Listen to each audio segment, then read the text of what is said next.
Enerjinin korunumu, potansiyel enerji, kinetik enerjinin değişimi. Bunlar bakın hep böyle kulağa teknik gelen terimler. Bunların nasıl gerçekleştiğini, bunların arasındaki bağlantıları biliyor muyuz? Bunları daha önce gördük mü? Gördük, elbette gördük. Fakat bugün size bunu çok basit bir aletle direkt olarak göstereceğim ve konuyu daha iyi anlayacağınıza eminim. Çünkü enerjinin korunumu, kinetik enerji türleri falan, potansiyelden kinetiğe geçiş, bunlar böyle hep bizi korkutarak anlatılan şeyler olmuştu bugüne kadar. Bugün James Clerk Maxwell'in yapmış olduğu bu alet sayesinde, gördüğünüz gibi iki demir çubuk bir makaradan oluşan bu alet sayesinde çok daha basit bir şekilde konuyu anlayacağız. Malzemeler. Maxwell tekerleği.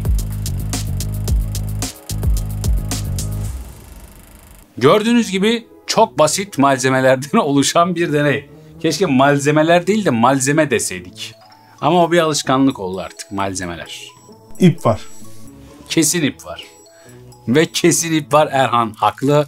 Gördüğünüz gibi arkadaşlar bu düzenek, Maxwell tekerleği düzeneğimiz 2 direk, 2 ip, bir makaradan oluşuyor. Kendisi Maxwell tekerleği, adımın adı Maxwell. Yani adamın adı İbrahim falan değil. Maxwell olduğu için kendi adını koymuş. Sen mesela bir icat yapsan kendi adını koyar mısın? Erhan yuvalaması. Yuvalama. Niye açız biraz, aklıma yuvalama geldi. Senin daha iyi bir şey icat edebileceğini düşünelim. Ben o zaman bir şey icat edeyim. Adını koy. Değil mi?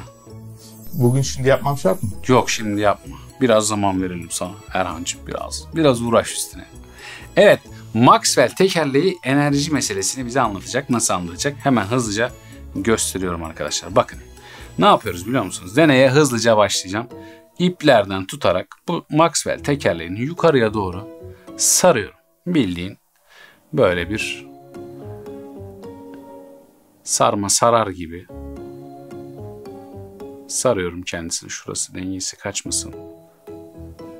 Eşit bir şekilde sarmaya çalışıyorum ki denge bozulmasın. Şimdi ben bunu yukarıya doğru sardıkça ne olmasını beklerim? Bırakırsam düşmesini beklerim. Düşer ve geri kalkar. Evet, gördüğünüz gibi düşmekle kalmıyor, yıkılmadım, ayaktayım dercesine tekrardan geri yükseliyor Maxwell tekerleği.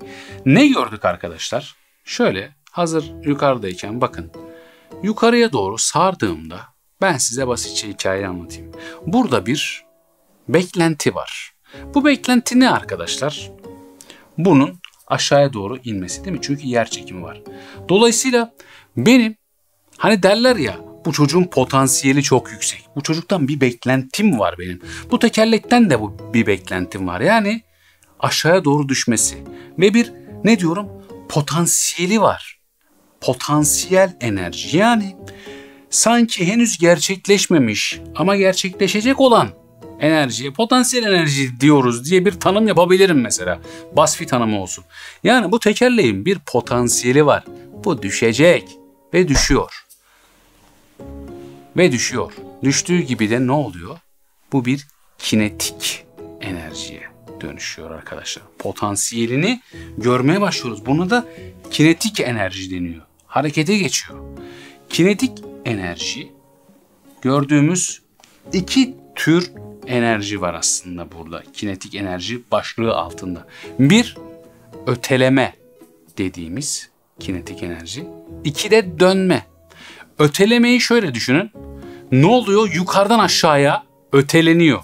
Yani aşağıya inerken oluşan bir kinetik enerji. Bir de tekerleğin dönmesinden kaynaklı bir dönme enerjisi var. Yani potansiyel enerji. Bu da işte enerjinin dönüşümü. Böyle duyunca kulağa böyle bir şey geliyordu değil mi? Bir sıkıntılı bir şeymiş gibi. Yo, potansiyel kinetiğe döndü. İşte öteleme kinetik enerji bu. Öteleme, öteliyor işte, gidiyor. Yani biraz basit düşündüğümüz zaman aslında korkuların üzerine gittiğimiz zaman çok da eğlenceli olduğunu görüyoruz. Burada bizim en yukarıdayken, bakın şu an size bir soru sorayım. En yukarıdayken enerjimiz ne? Potansiyel. Potansiyel enerji en yüksek seviyede.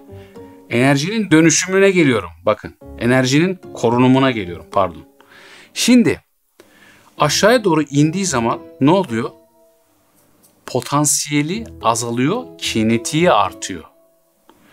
Hani deriz ya, enerji hep dönüşüm halindedir, kaybolmaz diye. İşte burada potansiyel düşerken kinetik enerji yükseliyor. Ve en uç noktada en hızlı olduğu an. En hızlı tekerleğin döndüğü an orası. Kinetiğin artık en tepeye ulaştığı noktada en aşağıda olduğu yer. Ve kinetik ne oluyor bu sefer? Yukarıya doğru tekerleğin dönmesini sağlıyor. Fakat orada yer çekimi, sürtünme, dış etmenler devreye giriyor ve yavaş yavaş tekerlek durmaya başlıyor arkadaşlar. Şimdi enerji sonsuz. Hep değişiyor, hep dönüşüyor. Basfi. Ne oldu? Yok oldu işte enerji. Hayır, yok olmadı. İşte bir potansiyel enerjiye dönüştü. Şu an için buradan aşağı da düşebilir bu.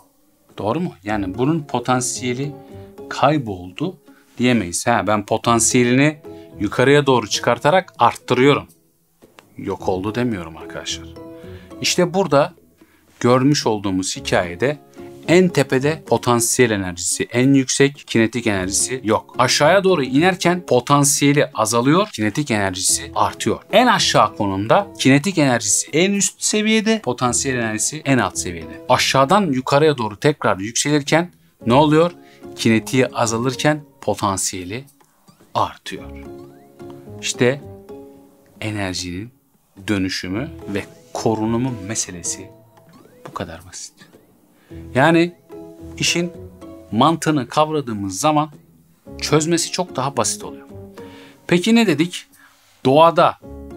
Doğadayız da işte. Günlük hayatta diyelim. Nerede görüyoruz bunu? Yoyoda. Yoyoyu böyle sararsınız ipe. Aşağı doğru böyle bırakırsınız değil mi? O yoyo ne yapar? Döner, tekrardan geriye yükselir. Aynı hesap. Salıncak. Salıncakta aslında enerjinin korunumu var. Biz çocukluğumuzdan beri aslında bu işin içindeyiz. Salıncağı böyle çekerseniz potansiyeli en üst seviyede olur. Bıraktığınız anda potansiyel kinetiğe dönüşür. Bakın bu bir salıncak. Şöyle göstereyim. Çektim. Bakın şu an potansiyeli en üst seviyede. Hop. Gördüğünüz gibi sallanıyor. Burada ne yok? Az öncekinden farklı olarak. Dönme kinetik enerjisi yok. Burada ne var? Öteleme. Evet. Öteleme kinetik enerjisi. Potansiyel ötelemeye döndü. O yüzden hareket Maxwell tekerleğinin dönme kinetik enerjisindeki kadar havalı değil. Ama yine de mantığını anlamaya yetiyor salıncak.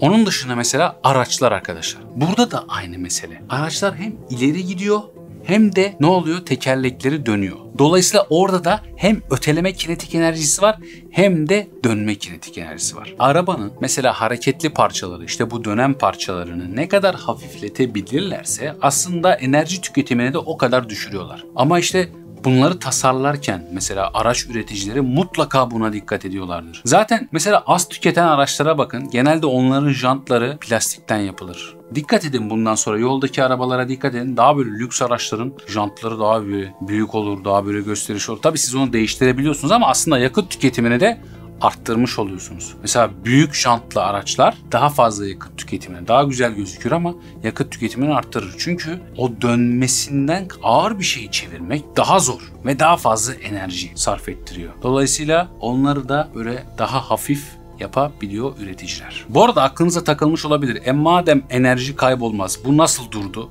diyebilirsiniz. İşte orada da sürtünme kuvveti, ısınma gibi, yani enerji sadece potansiyel kinetik arasında gidip geliyor bu hikayede ama ortada bir sürtünme kuvveti var mesela. İşte bir ısınmadan kaynaklı o enerji ısı enerjisine dönüşüyor. Hareket enerjisi ısı enerjisine dönüşüyor. Yani orada değişim, dönüşümler illa gözle görülecek diye bir şey yok. Oradaki ısınma meselesini göremiyoruz mesela. Dolayısıyla enerji hep korunuyor. Bir örnek daha, trambolin. Trambolin de aynı şekilde. Zıpladın, en tepede potansiyelin en yüksek. Bu çocuk düşecek birazdan diyorsun ve gerçekten düşüyor. Kinetik potansiyel. Orada da yine sürtünme kuvveti olmasa sonsuza kadar zıplarsın trambolinde ya. Orada bir yerden sonra illaki duruyor olacaksın. Yani bu enerjinin değişimi, dönüşüm meselesi çocukluğumuzdan beri aslında bildiğimiz, içinde olduğumuz bir şeymiş. Maxwell tekerleğiyle daha iyi görmüş olduk. Meseleyi anladıysak sorumu soruyorum. Soru. Maxwell tekerleğinde tekerlek aşağı doğru inerken enerji dönüşümü nasıl gerçekleşir? A. Potansiyel enerji kinetik enerjiye dönüşür. B. Kinetik enerji potansiyel enerjiye dönüşür. Videonun altında yorumlarda buluşalım. Her birini tek tek okuyup cevaplandırmaya çalışıyorum. Kalp atıyorum size arada sırada, görüyorsunuzdur. Zaten sadece YouTube'da da değiliz arkadaşlar. Instagram'da, TikTok'ta, bütün mecralarda varız. Bilimi nereden ulaştırabilirsek ulaştırmaya çalışıyoruz. Yepyeni bir konuda, yeni bir videoda görüşmek üzere. Bilimle kalın. Hoşça kalın.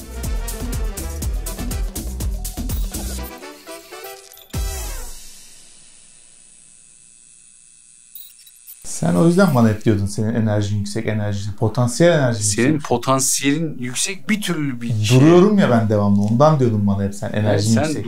duruyorsun işte. Bir harekete geçmen lazım da faydalı olacak mısın ondan emin değilim.